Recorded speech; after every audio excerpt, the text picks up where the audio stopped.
வணக்கம். இன்றைக்கி நாகை லோட்டஸ் கிச்சனில் இட்லி மாவை வச்சு ஒரு இனிப்பு இட்லி செய்ய போகிறோம். அதுக்கு வந்து ஒரு 1/2 கிலோ மாவு இருக்கும். ஒரு 15-20 இட்லி ஊற்றுற மாதிரி 1/2 கிலோ மாவு இருக்கும்.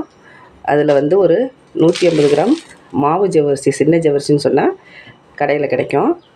அது ஒரு 150 கிராம் மாவு ஜவ்வரிசியை நம்ம இதில் சேர்த்துக்கலாம். சேர்த்துக்கிட்டு அப்படியே இதை ஒரு 1 ஹவர் ஊற வச்சுருவோம். இது ஊறுற வரைக்கும் நல்லா மாவு ஊறி வரட்டும். இதில் வந்து ஏற்கனவே நம்ம உப்புலாம் போட்டிருக்கிறதுனால உப்பு போட வேண்டியதில்லை. இது நல்லா ஊறி வரட்டும். இதை அப்படியே நம்ம மூடி வச்சுருவோம். மாவு ரெடி ஆகிடுச்சி. இந்த மாதிரி நல்லா கெட்டியாக வந்துடும். இது அப்படியே இருக்கட்டும். அடுத்தது நான் ஒரு 200 கிராம் இருக்கும் சர்க்கரையை நல்லா பொடிச்சு வச்சுருக்கேன். இதை வந்து நம்ம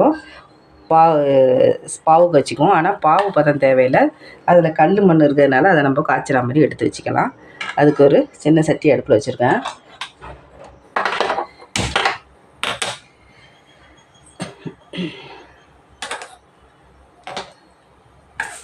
கொஞ்சம் பைத்தம்பயிறு லைட்டாக வறுத்து எடுத்து வச்சுக்க வேண்டியதான்.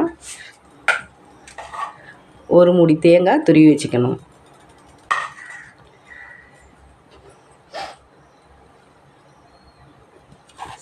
சட்டி காஞ்சோன்னா இந்த நம்ம இனிப்புக்கு தேவையான சர்க்கரையை கூட குறைச்ச நம்ம சேர்த்துக்கலாம். இதில் கொஞ்சமாக தண்ணி விட்டு ஒரு 1/4 டம்ளர்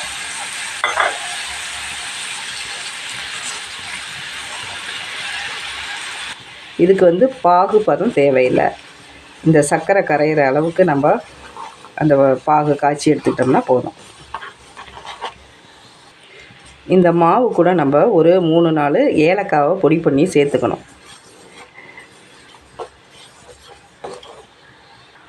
இட்லி மாவு வந்து நல்லா கெட்டியாக இருக்கணும். அப்போ தான் நல்லாயிருக்கும்.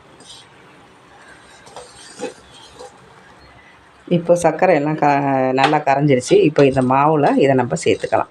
கொஞ்சம் லைட்டாக ஆற வச்சா மாதிரி நம்ம இதை சேர்த்துக்கலாம். இது கூட மறக்காமல் நீங்கள் ஒரு 3 ஏலக்காவை சேர்த்துங்க.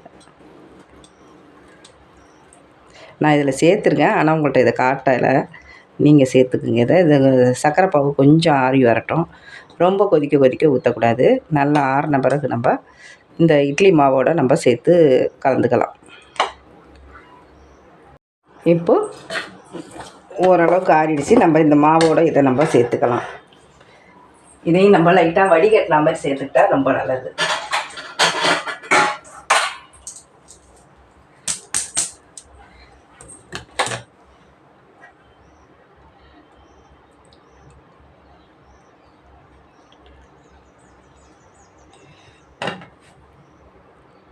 இதில் நம்ம நல்லா கலந்துக்க வேண்டியதான்.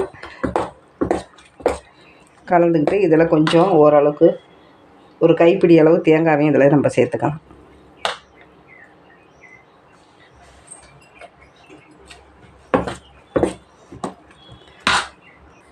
இப்போ ஒரு இட்லி பாத்திரத்தை அடுப்பில் வச்சுருக்கோம். இந்த இட்லி தட்டை எடுத்து லைட்டாக எண்ணெயை தடவிக்கலாம். இதில்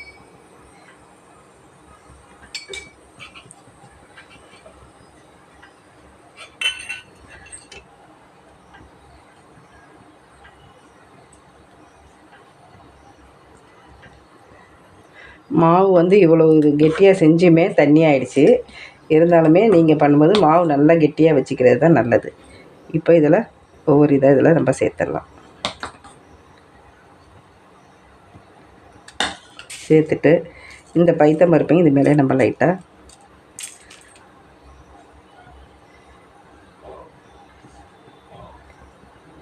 இந்த தேங்காவையும் இதில் நம்ம சேர்த்துக்கலாம்.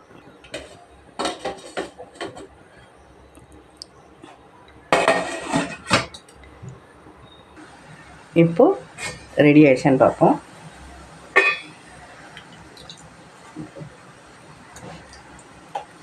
வெந்துருச்சு. இப்போ இதை எடுத்து நம்ம ஆற வச்சிடலாம். இப்போ இதை நம்ம நல்லா வெந்துருச்சு. இப்போ ஆற வச்சு இதை எடுத்து காட்டுறேன் உங்கள்கிட்ட. இப்போது இனிப்பு இட்லி ரெடி ஆயிடுச்சு. இதை மாதிரி நீங்கள் செஞ்சு சாப்பிட்டு பாருங்கள், சூப்பராக இருக்கும்.